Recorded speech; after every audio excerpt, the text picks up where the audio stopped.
Welcome to Vardhan TV. ఏపీలో మహిళలకు ఉచిత బస్సు ప్రయాణం. చంద్రబాబు కీలక ప్రకటన. మహిళలకు ఉచితంగానే బస్ జర్నీ. ఏపీలో కూడా ఈ స్కీమ్ అమలులోకి రానుంది. ఇప్పుడు తాజాగా ఈ పథకంపై కీలక అప్డేట్ వచ్చింది.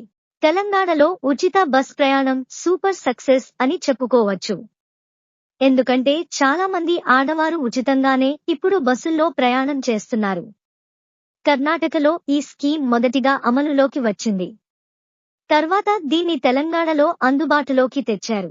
ఇక ఇప్పుడు ఈ ఉచిత బస్సు ప్రయాణం ఏపీలో కూడా అమలులోకి రాబోతోంది. దీనివల్ల ఆంధ్రప్రదేశ్ మహిళలకు కూడా ఊరట లభిస్తుందని చెప్పుకోవచ్చు. రూపాయి ఖర్చు లేకుండా ఉచితంగానే బస్లో జర్నీ చేయొచ్చు.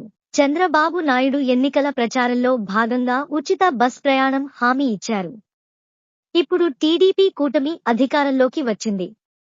జూన్ 12న చంద్రబాబు ముఖ్యమంత్రిగా ప్రమాణ స్వీకారం చేయనున్నారు.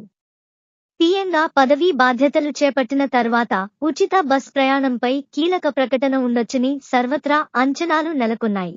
తెలంగాణ, కర్ణాటకలో మాదిరిగానే ఏపీలో కూడా మహిళలకు ఉచిత బస్ ప్రయాణం అందుబాటులో ఉండొచ్చని నివేదికలు పేర్కొంటున్నాయి.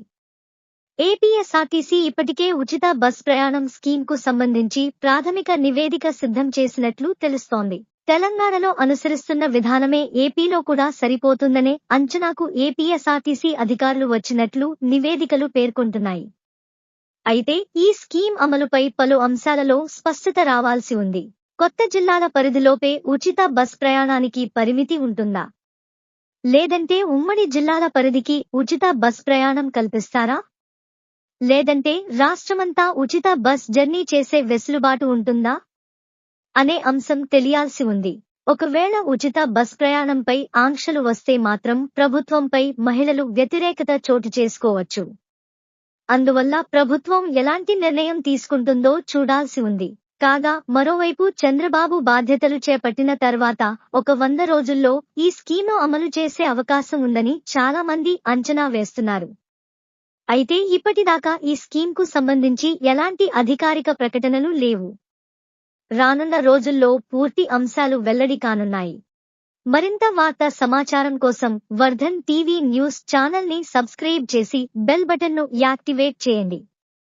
లైక్, షేర్ అండ్ మీ అభిప్రాయాలను కామెంట్స్ ద్వారా తెలపండి.